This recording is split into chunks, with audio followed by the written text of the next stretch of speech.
Hey, what's poppin' YouTube? Your boy Yatsar here, and today's video is sponsored by the Bible. No, I'm joking. This video is not sponsored by Bible Project. I really wish it was. But like I've mentioned before in some of my other videos, the Bible Project is something that has inspired my YouTube channel. It actually inspires my drawings and my doodles because their ministry is through animation and illustration.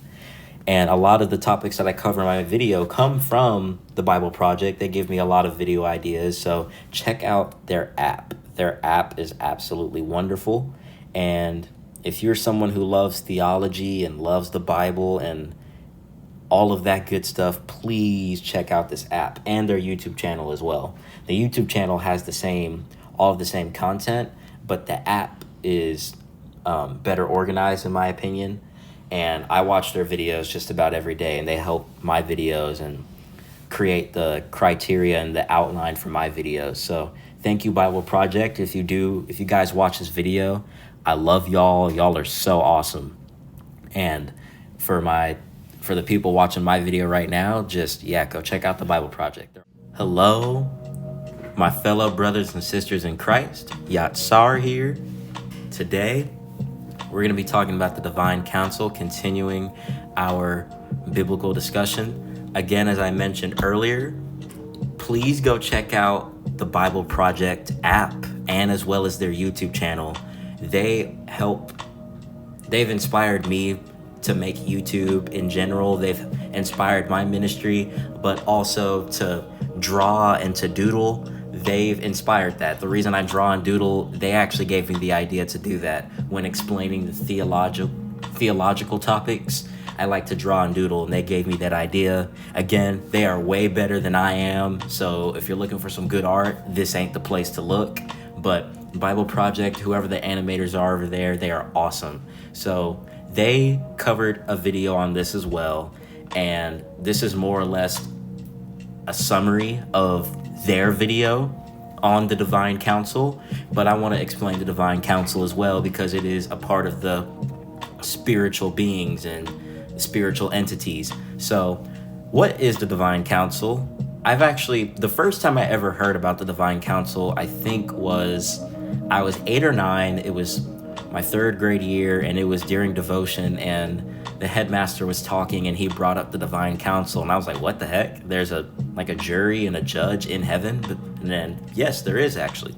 So we're going to be talking about the Divine Council today and what that is. All right, let's see here. So, as far as what they do, the Divine Council is mentioned in Genesis chapter 1, actually. They actually are just like any council on this earth. They are involved in making decisions. They help God make decisions. So he will come to the Divine Council and ask this allegiance of angels, hey, what do you all think about this? How should I handle this? Or what should we do with this man, that woman, their family? What kind of blessing should we do? Literally, there is a council of angels that helps God discern and make decisions. So the 10 Commandments, all of those things, the Divine Council has a huge role to play in that. God is very inclusive, in case you haven't figured that out already. God is extremely inclusive, and even though he created the entire universe, he wanted to share it with us. The heavens he shares with the angels, and earth he shares his dominion with people. In Genesis, he tells the Adam and Eve to rule over the world, that they have dominion to take care of the animals, the plants, all of creation. They are to have dominion over the earth. God is very inclusive. He doesn't want to rule everything on his own. He could, but he doesn't want to.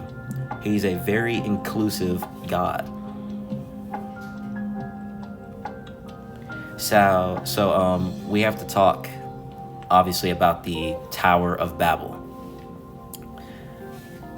The Tower of Babel is a capital W wicked, okay? Listen, the Tower of Babel is essentially goes like this, and we'll talk in a whole separate video on the story of the Babylonians, but people decided, hey, you know what? We want to build a city that reaches the heavens and God. Let us become our own gods. Let's govern our own self. We want to become our own kings.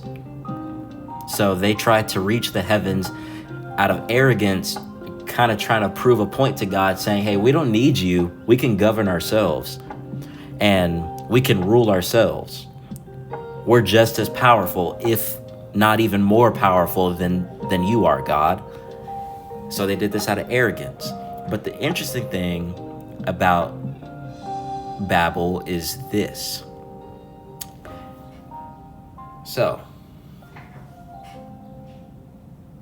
when you think about it, Satan was able to bring a whole legion of angels with him when he rebelled against God. But here's what we don't think about often. The different angels in heaven rebelled. A large portion of those angels actually came from God's council, specifically the divine council.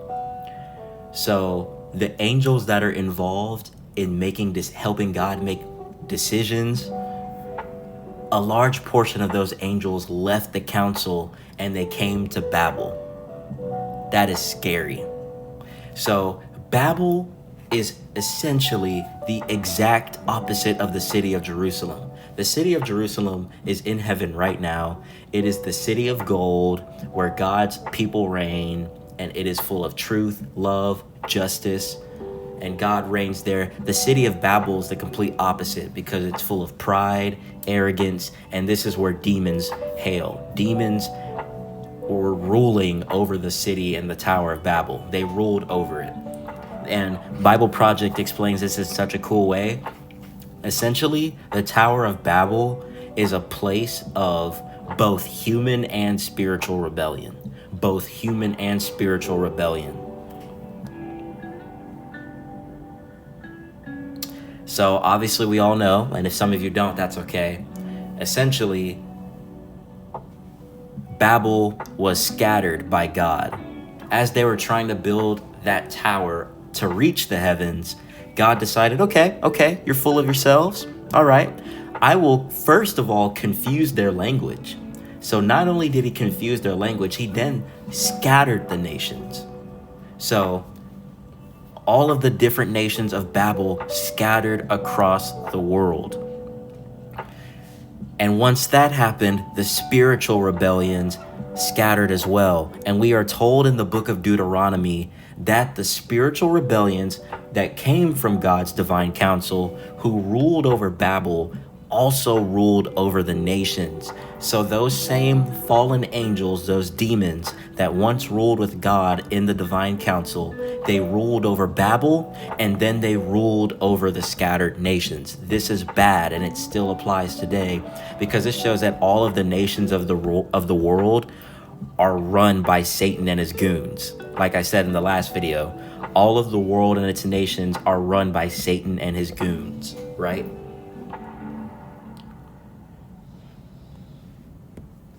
Unfortunately, the three greatest temptations that this world has to offer are money, sex, and military power. Money, sex, and military power. And all of the nations' greatest sins come from these three root things. I know a lot of you have heard before, oh, money makes the world go round. Well, according to the Old Testament, it's not just money, it's also sex and military power that make the world go round, unfortunately. And those evil angels from the divine council are governing over the nations, like I previously said. And here's something else that's really crazy, okay? A friend of mine, I won't say his name for confidential reasons, just in case he doesn't want me to, say his name, but we were talking about this not long ago about different mythologies, like Greek mythology, Egyptian mythology, Norse mythology. If you think about it, the different mythologies of the world are actually just fallen angels, Satan and his demons and his goons, deceiving the different countries and the different cultures of this world into taking on these forms of false gods. So Zeus himself is not real. Ra himself is not real. But the fallen angels who produce the image of Ra are real. The fallen angels that produce the image of Zeus are indeed real. And we actually see anyway in the book of Exodus that the massive genocide that occurred with Pharaoh and the Hebrew Israelites, that was inspired by the Egyptian gods. So Ra, quote unquote Ra, was really just a demon disguising himself as a false god. And this is what we see throughout the whole world. So when someone says, oh, you know, I worship Zeus, I worship Ra, these gods come to me in visions, I don't deny that you saw these gods in your vision or that you talked to them. What I do know, though, is that these gods aren't actually who they are. They're actually demons, fallen angels, taking on these forms to deceive the world. And that's what's really unfortunate. Again, the Rebellion Council is good at what they do. But here's the good news, okay? The Tower of Babel is obviously the physical Tower of Babel was scattered and it was destroyed, but the spiritual resemblance of Babel was still here. But Jesus has come to destroy the tower and its spiritual human rebellion. The humans will be casted, and along with the demons, Satan and his goons, they will be cast into the eternal lake of fire forever and ever.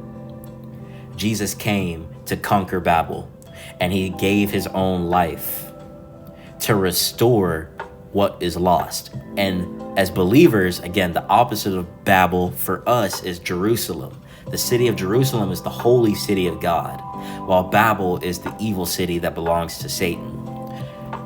Babel is destroyed, and we will reign with the Lord in Jerusalem forever and ever. And that gives me hope. It gives me so much hope. Okay, here's some notes to remember. Again, there is a good and bad divine council, because again, those angels rebelled that once belonged in God's divine council, and they are with Satan. Satan mocks God in almost every way. He tries to mock God, so he has his own council too, where he makes decisions, right? And how we're gonna create chaos and bring death and destruction to this world. Again, Babylon is a combination of both the human and the spiritual rebellions. Three greatest temptations are sex, money, and military power. Those three things make the world go round: sex, money, and military power. The city of Jerusalem is the exact opposite of Babel, because it is the holy city. So I hope you all enjoyed this video, and we will be covering next the angel of the Lord in the next spiritual entities video. We'll be talking about the angel of the Lord next, all right? So I love you all. God bless. Take care. And Jesus loves you, man. He really does.